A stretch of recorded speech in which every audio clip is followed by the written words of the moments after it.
आणि valley of फ्लॉवरमध्ये जी वर्ल्ड हेरिटेज सेंटर आहे, आपण खरं तर आवर्जून जायला पाहिजे पर्यावरणाचं भान ठेवून आणि निसर्गाचा आनंद घेण्यासाठी. मला फुलांची एवढी काही माहीत नाही, पण ते वातावरण एवढं छान होतं, अतिशय छान अनुभव आला. ब्रिटिश गिर्यारोहक फ्रँकेस स्मिथ 1931 साली माउंट कामेट नावाचं हिमालयातलं शिखर समिट करायला आला होता.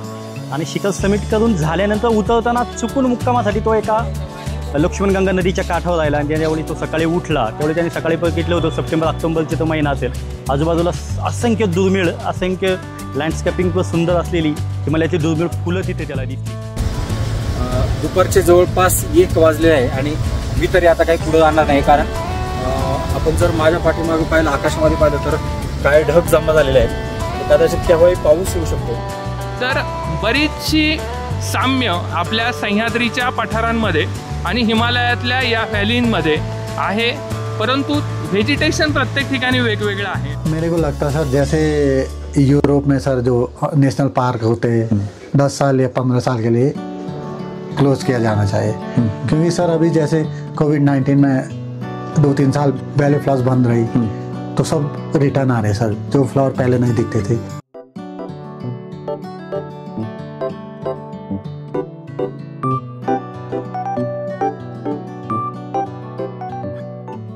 नमस्कार मित्रांनो, उत्तराखंड भटकंतीचा आज आमचा 4था दिवस होता. पहिल्या भागात आम्ही घांगऱ्या गावात कसे पोहोचलो हे आपण पाहिलं.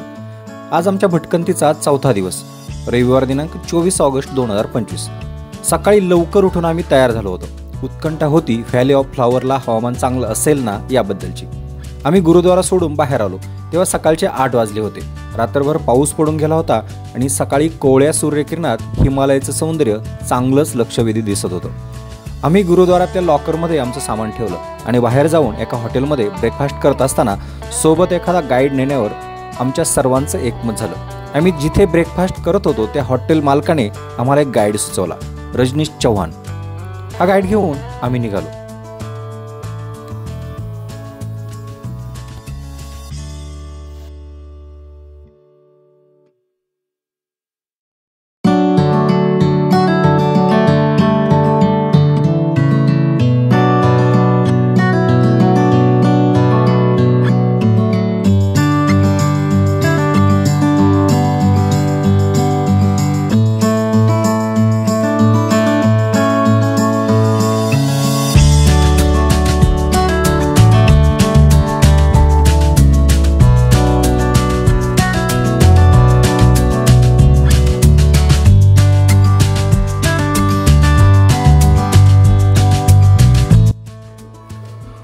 समुद्र सपाटीपासून 10,000 फुटावर उंच असलेल्या घांगऱ्या गावातून आम्ही प्रवास सुरू केला. तेव्हा आमच्या उजवीकडे एक रस्ता जात होता तो हेमकुंड साहिब या ठिकाणाला, आणि डावीकडे जाणारा रस्ता जात होता थेट व्हॅली ऑफ फ्लॉवरला.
प्रवास सुरू केल्यावर आम्हाला वाटलं होतं की आत्तापर्यंतचा सर्वात सुंदर ट्रेक असेल, आणि अगदी तसंच झालं. थोडं पुढं गेल्यावर आम्ही चेकपोस्टवर एंट्री तिकीट घेतलं आणि समोर उंचच्या उंच हिमालयाच्या कुशीत आम्ही आमच्या प्रवासाला सुरुवात केली.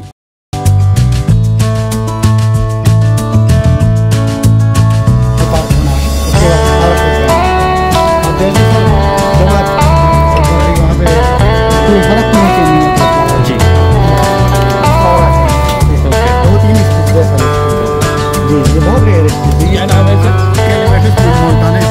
कैलेमेंटिस मोंटाना। फिर इसके फ्लावरिंग आते हैं, जो मेन फ्लावर आते हैं सर इसमें सितंबर अक्टूबर। अभी ये बर्ड है या फ्रूट है? नहीं अब स्टार्ट इसी बार की था सर।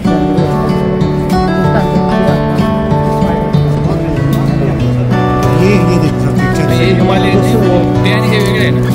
मस्त भी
नहीं, ये क्या है ना सर, ये अभी खट्टा है, अगर पकने के बाद ये मीठा होता है। क्या बोले सर?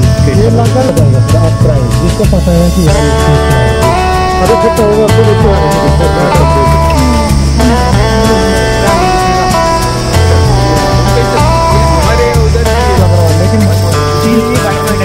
पता है ना सर आपको? नहीं। अच्छा, एक टैबलेट नीचे है ना, इसका नाम है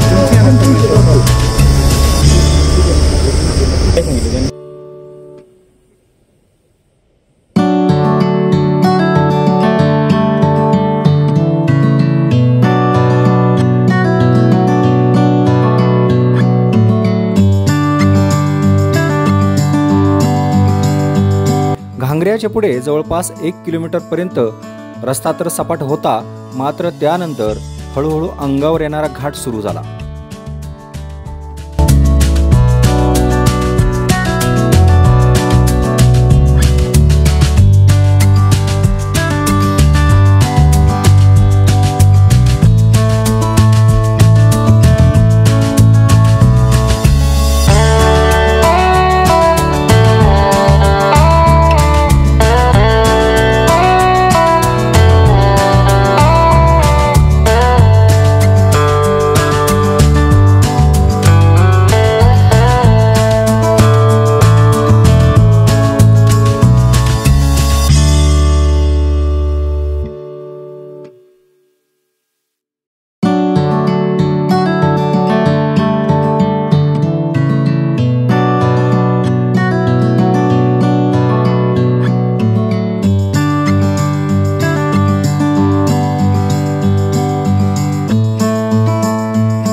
ट्रेकमध्ये पुढे गेल्यावर आम्ही पुष्पावती नदी पार करून एका मोठ्या पुलावरून पुढे गेलो.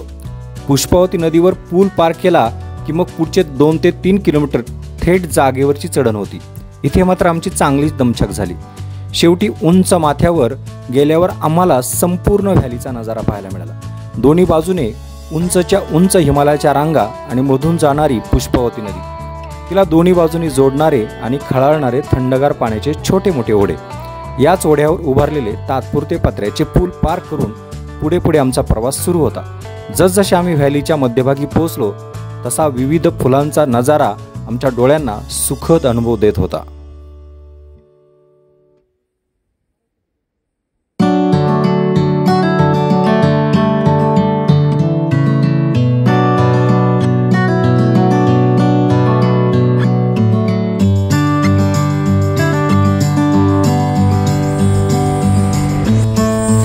आज आपण बरोबर अशा ठिकाणी आलोय.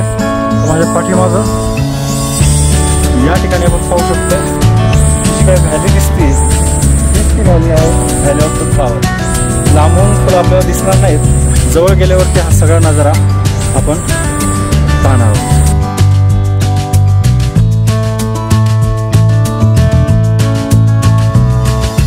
हे गाईड आहेत ना आमच्यासोबत, त्यांनी सांगितलं आहे की ही जी काय वनस्पती आहे हिचं जर पाणी आपण जर असं चूज केलं तर तुमची तहान भागली जाते. म्हणजे जंगल ट्रेकमध्ये असताना तुम्हाला नेहमी पाण्याची कमतरता भासत असते, ती त्यामधून तुमची तहान भागवली जाते.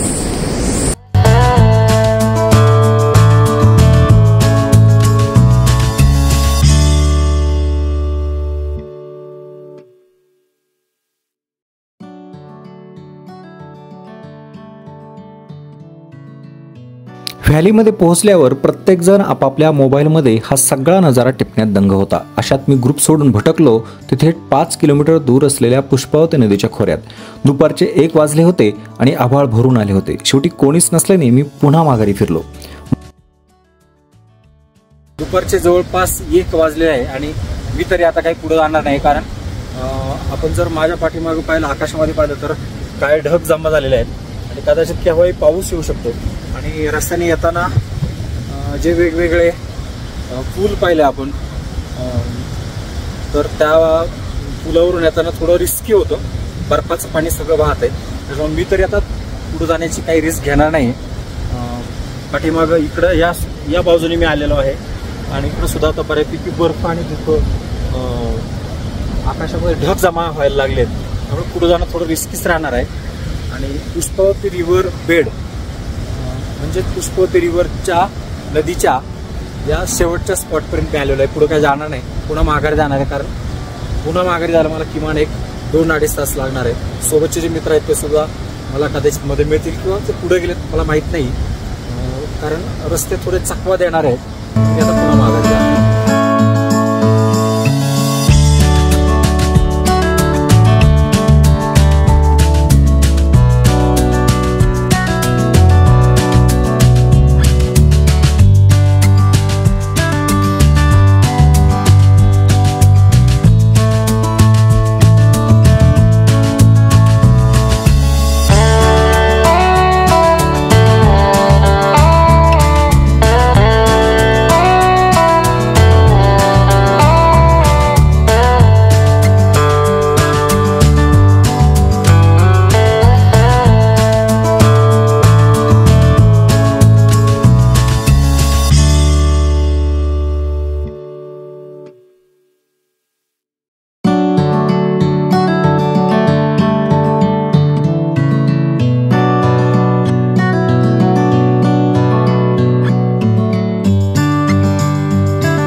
आता आपण ह्या व्हॅलीबद्दल थोडं जाणून घेऊयात. उत्तराखंडमधील चमोली जिल्ह्यात हिमालयाच्या कुशीत वसलेली व्हॅली ऑफ फ्लॉवर्स ही भारतातील एक अप्रतिम नैसर्गिक देणगी आहे.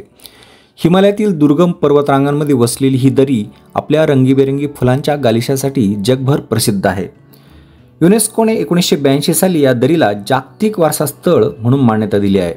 87.5 चौरस किलोमीटर परिसरात पसरलेली ही दरी 3200 ते 6750 मीटर उंचीवर वसलेली आहे. प्राचीन काळापासून ही दरी लोककथांमध्ये, ऋषीमुनींच्या ग्रंथांमध्ये नंदनवन म्हणून वर्णन केली गेली आहे. आधुनिक जगाला या दरीचा परिचय करून देण्याचे श्रेय ब्रिटिश गिर्यारोहक फ्रँक स्मिथ यांना जाते. 1931 साली ते आणि त्यांचे सहकारी कमेट पर्वत मोहिमेवरून परत असताना या भागात आले. अपघाताने त्यांनी ही दरी सापडली. तिच्या सौंदर्याने ते भारावून गेले. त्यानंतर स्मिथ यांनी व्हॅली ऑफ फ्लॉवर्स या नावाने पुस्तक लिहून या ठिकाणाला जगभरात लोकप्रियता मिळवून दिली. त्यानंतर ही दरी जगभरातील पर्यटक, शास्त्रज्ञ आणि निसर्गप्रेमी यांचे आकर्षण ठरले आहे.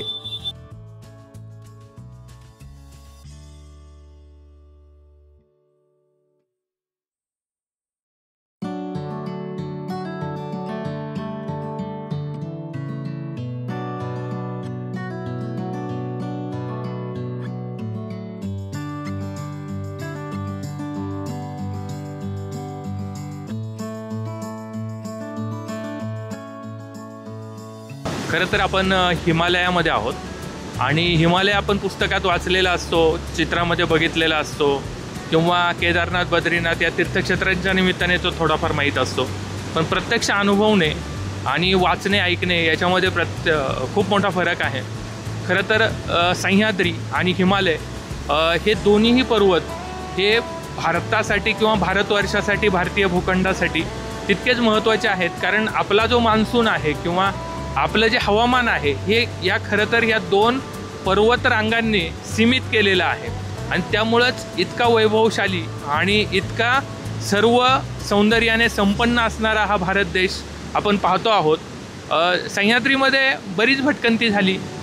सह्याद्रीमधले गडकोट पाहिले, सह्याद्रीमधल्या आपल्या सह्य शिखरं पाहिली, सह्याद्रीच्या काही घाटवाटा केल्या असतील किंवा खालचा कोकण पाहिला, माथ्यावरची आपली पठारं पाहिली. त्यानंतर पुढे मराठवाडा, विदर्भाकडे जाताना विस्तीर्ण अशी शेतीची, काळ्या मातीची क्षेत्र आपण पाहिलेली आहेत. परंतु हिमालयामध्ये आल्यानंतर आपण जे काही पाहतो आहोत त्यात सर्वात मोठा फरक पडतो तो अल्टिट्यूडचा.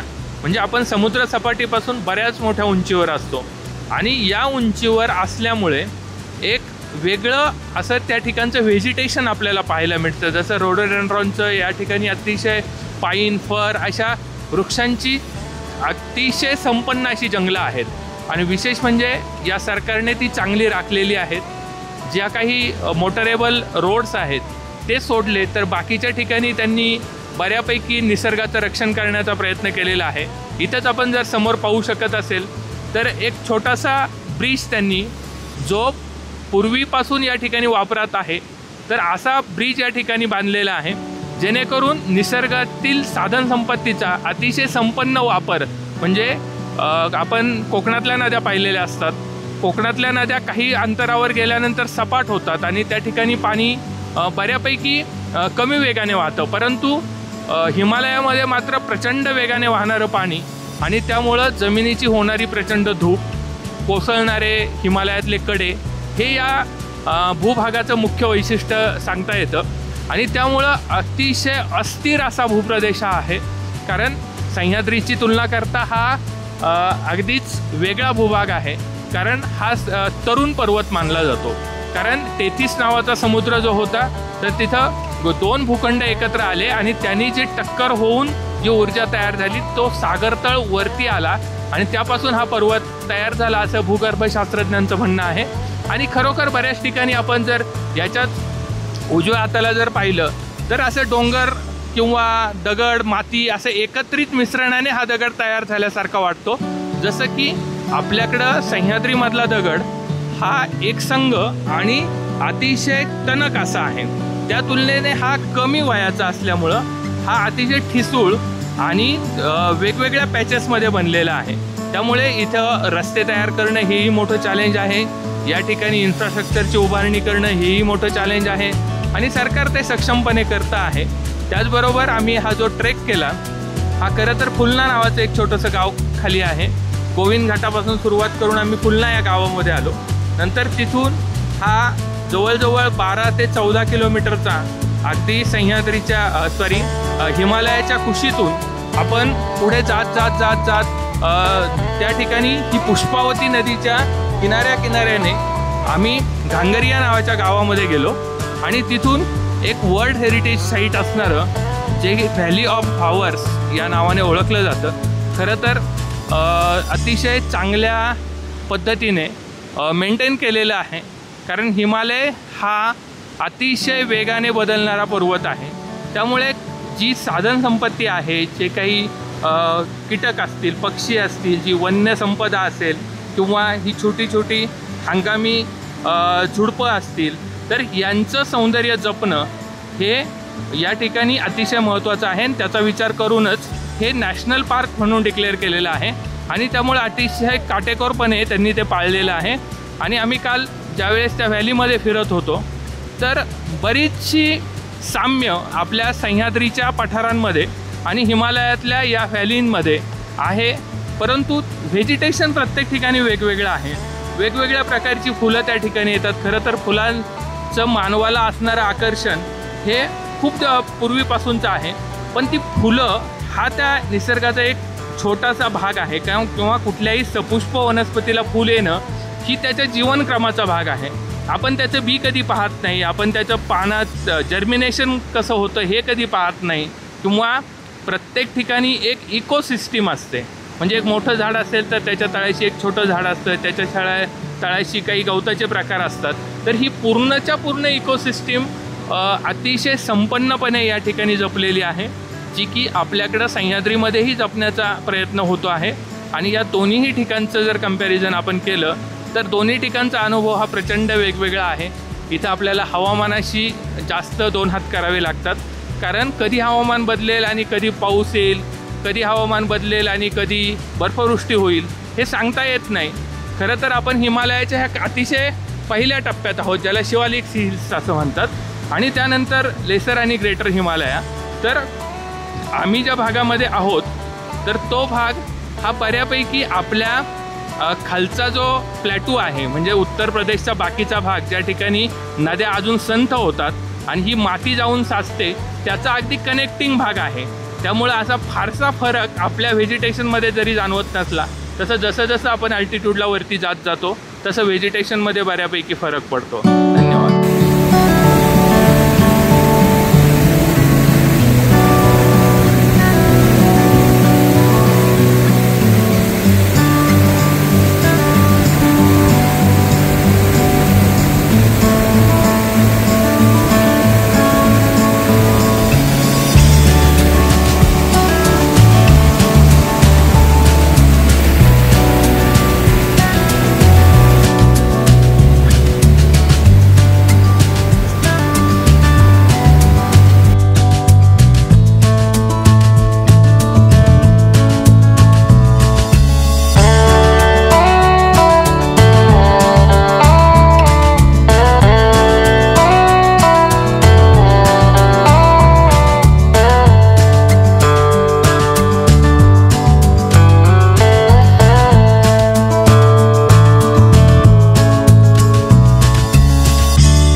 माघारी येताना याच दरीच्या मध्यभागी असलेल्या डाव्या बाजूला वनस्पती शास्त्रज्ञ जॉन मार्गारेट लेगी या महिलेची समाधी लागते. याबद्दलही जाणून घेऊयात. 1939 साली ब्रिटिश महिला वनस्पती शास्त्रज्ञ जॉन मार्गारेट लेगी या वनस्पती संशोधनासाठी या खोऱ्यात आल्या होत्या. दुर्दैवाने त्या एका दरीत कोसळल्या आणि त्यांचा मृत्यू झाला. लेडी लेगी या अत्यंत समर्पित संशोधक होत्या. त्यांनी या परिसरातील दुर्मिळ औषधी वनस्पतींचा अभ्यास सुरू केला होता. त्यावेळी व्हॅली ऑफ फ्लॉवर्स अजून पूर्णपणे जगासमोर आलेली नव्हती. त्यांच्या या योगदानाच्या स्मरणार्थ व्हॅली ऑफ फ्लॉवर्समध्ये एक स्मारकशिला उभारण्यात आली आहे. तेथे भेट देणारे पर्यटक आणि संशोधक आजही त्यांना आदराने स्मरतात. हे स्मारक केवळ त्यांचा गौरव करत नाही तर संशोधनासाठी प्राण अर्पण केलेल्या धैर्यवान स्त्रीची आठवण जपत आहे.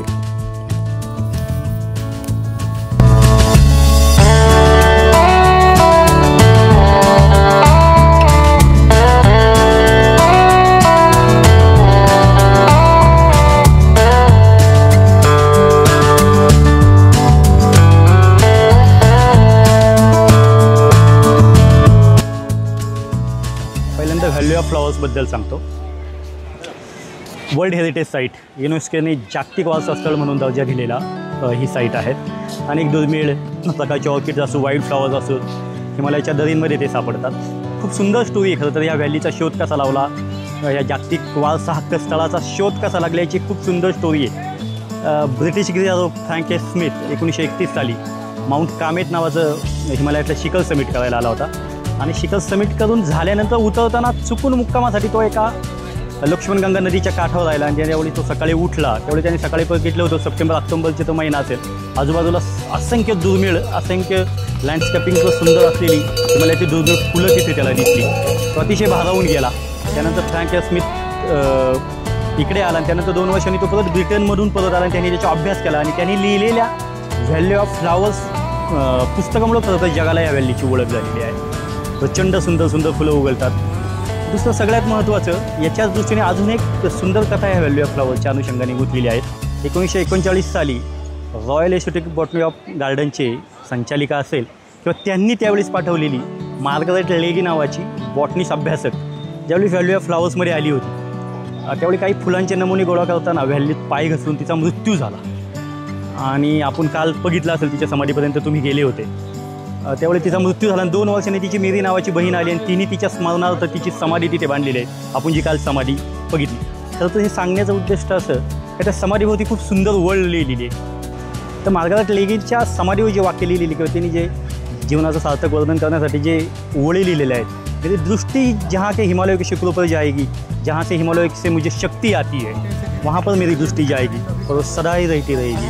अशा सुंदर ओळी तिने तिच्या समाधीवर लिहिल्या आहे. आणि इतक्या भावपूर्ण आणि अर्थपूर्ण ओळी आहेत. हिमालयात गेल्यावरती आवर्जून समाधीच्या व्हॅली ऑफ फ्लॉवर्सच्या अनुषंगाने पहा आणि त्यापासून काही बोध घेता आला तर नक्की घ्या.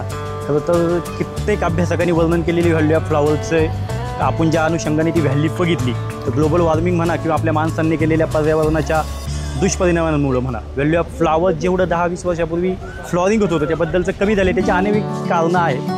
पण आत्तापर्यंत ती वर्ल्ड हेरिटेज साईट आहेत. आपल्या अनुषंगाने जेवढं लवकर ती साईट पाहता येईल आणि त्याचा अभ्यास करता येईल ते नक्की पहा आणि ह्या देवभूमीला नक्की भेट द्या.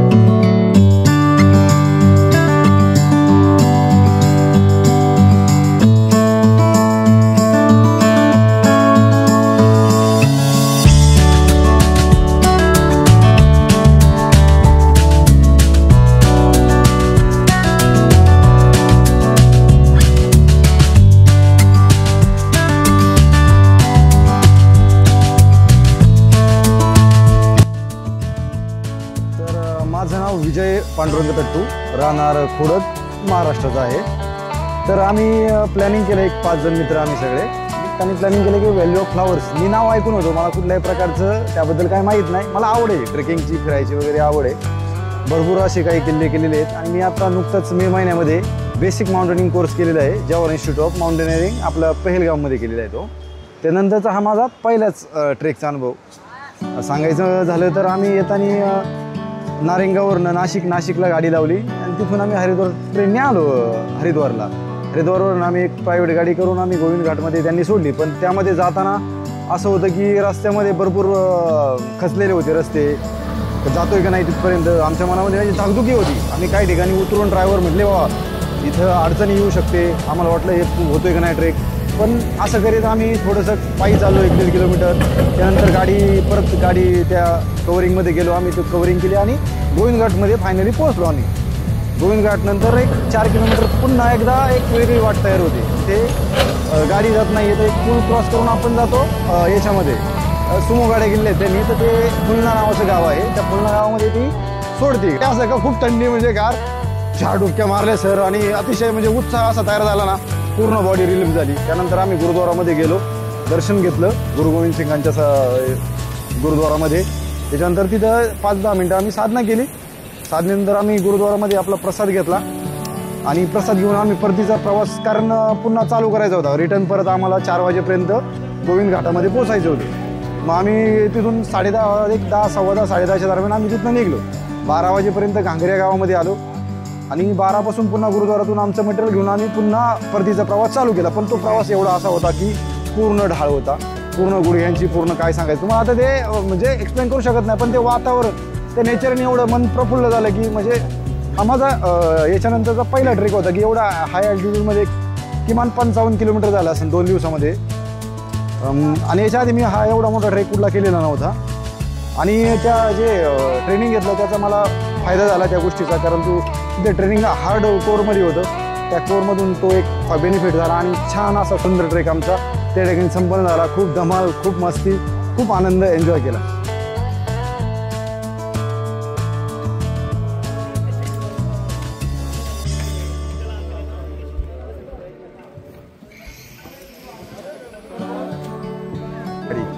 ती गाडी सोडती तिथपर्यंत ओके होतं. तिथून पुढं जे काय ट्रेक चालू झाला एक गेला असून 1-2 किलोमीटर आम्ही विचारायचं माणसांना तर माणसं म्हणायची आलंय थोडंच आलेलं आहे, जवळच आहे. असं करत करत 12 किलोमीटरचा पूर्ण ट्रेक तो आमचा पूर्ण झाला. आम्हाला वाजले संध्याकाळी 7 वाजले त्या ठिकाणी पोहोचायला. ते गाव होतं घांगरिया गाव. त्या घांगरिया गावामध्ये गुरुद्वारा, अतिशय छान गुरुद्वारा तिथे मिळाला आम्हाला. त्या दिवशी आम्ही तिथं मुक्काम केला गुरुद्वारामध्येच. आणि दुसऱ्या दिवशी व्हॅली ऑफ फ्लॉवर्स, खूप नाव ऐकलं होतं, वर्ल्ड हेरिटेज म्हणतात त्या गोष्टीचं.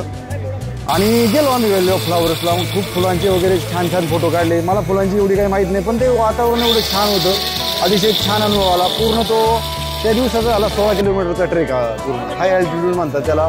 3,500च्या जवळपास मीटर, 3,500 मीटर आहे तो रिटर्न करून आलो त्या दिवशी तो झाला. आणि परत दुसऱ्या दिवशी आम्ही फ्रेश मूडमध्ये उठलो. पहाटे 5लाच उठलो कारण आम्हाला परत संध्याकाळच्या टायमाला गुन्हा गोविंद घाटमध्ये आम्हाला पोचायचं होतं. त्याची सुरुवात केली आम्ही घांगऱ्यातून. 5:35 सुरुवात केली. त्या ट्रेकला सुरुवात केली आम्ही गोविंद घाटातून, म्हणजे घांगऱ्या गावातून सुरुवात केली. हेमकुंड साहेब म्हणजे गुरु गोविंद सिंगांचं एक साधनेचं ठिकाण मानलं जातं. ते असं ऐकून आहे ती माहिती, पण खूप छान.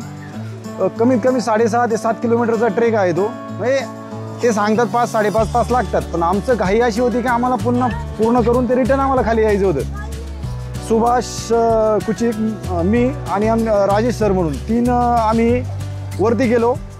तर जाताना म्हणजे हाईट एवढी आहे का त्याची की पायऱ्या आहेत आणि त्या पायऱ्यांना स्लोपिंग वगैरे दिलेलं आहे, छान असं चालता येते वगैरे. परंतु तिथे पण तोच प्रकार आला टप्प्याटप्प्यावर. कारण त्या वातावरणाचा आणि महाराष्ट्राचा खूप वेगळ्या परिणामी इम्पॅक्ट पडतो त्या वातावरणाचा. पण ते चॅलेंजिंग स्वीकारून आम्ही म्हणजे 5:35ला गेलो तर 8:35 जवळजवळ आम्ही तिथं 8:30च्या दरम्यान आम्ही वरती पोहोचलो. 8:30-9:15 दरम्यान पोहोचलो. अतिशय सुंदर वातावरण, 4 ते 5 डिग्री सेल्सिअस टेम्परेचर होतं त्या ठिकाणी. सुंदर असं फोटोग्राफी केली तिथं. नंतर हेमकुंड साहेबांमध्ये तिथं तलाव आहे. हेमकुंड साहेबांचा जो गुरुद्वारा आहे त्याच्या बॅक साईडला खूप सुंदर असा तलाव आहे. त्यानंतर गुरु गोविंद सिंगांनी तिथे तपश्चर्या केली आणि तिथं जो स्नान करेन ते पवित्र धाम येते. पण तिथे परंतु त्या पाण्यात उतरल्यावरती ते शॉपिंग 2 ते 3 डिग्रीचं पाणी. त्याच्यात एक मित्र भेटला आपला, शिकत होता मित्र आमच्याबरोबर, जो ट्रेकिंग केली त्यांनी 2-3 दिवस. नमस्ते. खरं तर सह्याद्री आणि हिमालयामध्ये एक बेसिक फरक आहे. सह्याद्रीमध्ये आपण आपल्या वातावरणामध्ये ॲक्लिमेटाईज झालेलो असतो, मुळात ते व्हायची गरज पण नसते. पण हिमालयामध्ये ती परिस्थिती वेगळी असते. हिमालयामध्ये आपण एका अल्टिट्यूडच्या वरती जातो. व्हॅली ऑफ फ्लॉवरचा जरी विषय घेतला, आम्ही सुभाषदादा, राधाकृष्ण सर असतील, विजय सर असतील, आम्ही प्लॅन केलं व्हॅली ऑफ फ्लॉवर आणि त्याच्या अनुषंगाने हेमकुंड साहेबचा ट्रेक करण्याचा. तर त्यावेळी आम्ही प्रवासाला सुरुवात पुण्यापासून नाशिक ते हरिद्वार एक ट्रेन आहे, त्या ट्रेननी प्रवास करायचं ठरवलं. त्याप्रमाणे हरिद्वारवरून एक प्रायव्हेट गाडी केली गोविंद घाटापर्यंत. गोविंद घाटापासून घांगरिया गावापासून व्हॅली ऑफ फ्लॉवर एका डाव्या साईडला आणि उजव्या साईडला हेमकुंड साईड.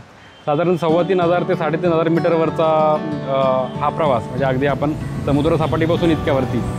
तर याच्यामध्ये मुळातच काय होतं की परत याच विषयावर सह्याद्री आणि हिमालयामध्ये फरक जो आहे तो वातावरणामध्ये होतं काय की तुम्ही या हिमालयातल्या वातावरणामध्ये ॲक्लिमेटाईज झालेलं नसतं. त्यामुळे तुम्हाला मुळातच तयारी करावं लागतं तुमच्या शारीरिक आणि मानसिक तयारीपासून.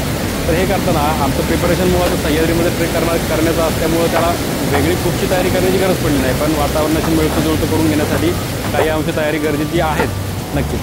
गोविंद घाटापासून व्हॅली ऑफ फ्लॉवरपर्यंत, म्हणजे जे व्हॅली ऑफ फ्लॉवरचं बेस्ट ठिकाण आहे ते घांगरिया गावापर्यंतचा 11 किलोमीटरचा ट्रेक आहे. 11 किलोमीटरच्या ट्रेकपर्यंत जाण्यासाठी मुळातच आपण जवळजवळ 1,500 मीटरची हाईट गेन करून जातो. त्याच्यानंतर व्हॅली ऑफ फ्लॉवर आणि व्हॅली ऑफ फ्लॉवरमध्ये जी वर्ल्ड हेरिटेज सेंटर आहे, आपण खरं तर आवर्जून जायला पाहिजे पर्यावरणाचं भान ठेवून आणि निसर्गाचा आनंद घेण्यासाठी.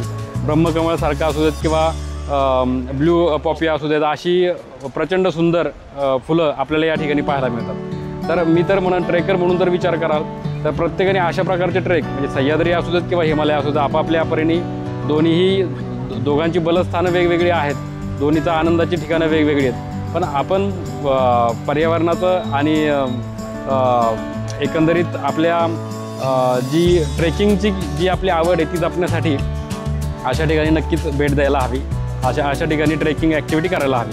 धन्यवाद. मुळातच हिमालय जर पाहिलं तर मोठ्या मोठ्या पर्वतरांगा ज्या खरं तर समोर पाहिल्यानंतर सुद्धा त्या तुमच्या अंगावर येतात की काय अशा भासणाऱ्या. आणि या पर्वतरांगांवर जर तुम्हाला बागडायचं असेल तर तुम्हाला लहान बाळ होऊन जर तुम्ही बागडलात तर तुम्हाला त्या सौंदर्याची मजा नक्कीच घेता येते. थोडीशी शारीरिक आणि मानसिक कस काढणारी परिस्थिती नक्कीच असते, पण तुम्ही जर तो आनंद घ्यायचा असेल तर तुम्हाला हा त्रास सहन करावाच लागेल, त्याशिवाय तुम्हाला पर्याय नाही. सह्याद्रीमध्ये खरं तर आपण टोपली कारवीसारखी कारवीचा फुलोरा पाहतो. हिमालयामध्ये ज्यावेळी आपण व्हॅली ऑफ फ्लॉवरमध्ये जातो त्यावेळी मुळात 2 फुलांची मी नावं आवर्जून घेईन. एक म्हणजे की ब्लू पॉपिया असू देत आणि दुसरं म्हणजे की ब्रह्मकमळ असू देत. इतकं सुंदर फूल, म्हणजे ब्रह्मकमळ फूल पाहण्यासाठी खरं तर आम्हाला त्याच्या ज्या अल्टिट्यूडला जायचो त्याच्यापेक्षा 100 मीटरनी जास्त अल्टिट्यूड गेन करावा लागला. पण मुळातच ते फूल पाहिल्यानंतर आणि तिथून आजूबाजूचा जो हिमालय आहे तो त्याची शिखरं असू देत, ती बर्फाच्या शिखरं असू देत, ती पाहताना जी मजा आली ती मजा अजून कशात असेल असं मला वाटत नाही. त्याच्यानंतर ब्लू पॉपी जॉग्राफिकल एक इंडिकेशन आहे त्याच्यामध्ये. ते फक्त एका ठराविक साधारण 3,500 मीटरच्या उंचीवरच आढळणारं फुल आहे, म्हणजे ब्रह्मकमळसुद्धा. पण ही फुलं खूप कमी, जे व्हॅली ऑफ फ्लॉवरसारख्या ठिकाणांवर येतात, खूप कमी पर्यटक असतील, ट्रेकर्स असतील जे अशा फुलांना आवर्जून पाहतात. पण आम्ही खरं तर भाग्यवान होतो की आम्हाला त्या अल्टिट्यूडला जाता आलं आणि ती फुलं आमच्या दृष्टीपथात पडली, आम्हाला ती पाहता आली. ही दरी हिमालयाच्या उंच डोंगररांगांनी वेढलेली असून पावसाळ्याच्या सुरुवातीला म्हणजे जुलै ते सप्टेंबर या काळात तिचं विशेष आकर्षण असते. या काळात दरीतील बर्फ वितळून आलेले पाणी आणि पावसामुळे संपूर्ण प्रदेश फुलांनी नटलेला दिसतो. या काळात संपूर्ण दरी फुलांनी फुलून जाते. लाल, निळी, पिवळी, जांभळी अशा रंगीबेरंगी फुलांनी सजलेली दरी म्हणजे जणू निसर्गाची रंगपेटीच वाटते. येथे सुमारे 500हून अधिक प्रजातींची दुर्मिळ फुले आढळतात. त्यापैकी उत्तराखंडचे राज्य फूल म्हणजे ब्रह्मकमळ, blue poppy, cobra, lily, mountain rose, एनेमिटी, प्रिम्युला यांसारखी फुले विशेष आकर्षण ठरतात. ही दरी केवळ फुलांसाठीच नव्हे तर जैवविविधतेसाठी महत्त्वाची आहे. येथे हिमालयातील अस्वल, हिमचित्ता, निळी मेंढी, स्नो लेपर्ड, कस्तुरी हरिण, हिमचित्ता तसेच पक्ष्यांच्या विविध दुर्मिळ प्रजाती यांचा अधिवास येथे आहे. पक्ष्यांमध्ये हिमालयातील ग्रिफन, स्नो पिजन, विविध फुलपाखरे व कीटक यांचा समावेश आहे. त्यामुळे पर्यावरण शास्त्रज्ञांसाठी हे क्षेत्र अभ्यास केंद्रच बनले आहे.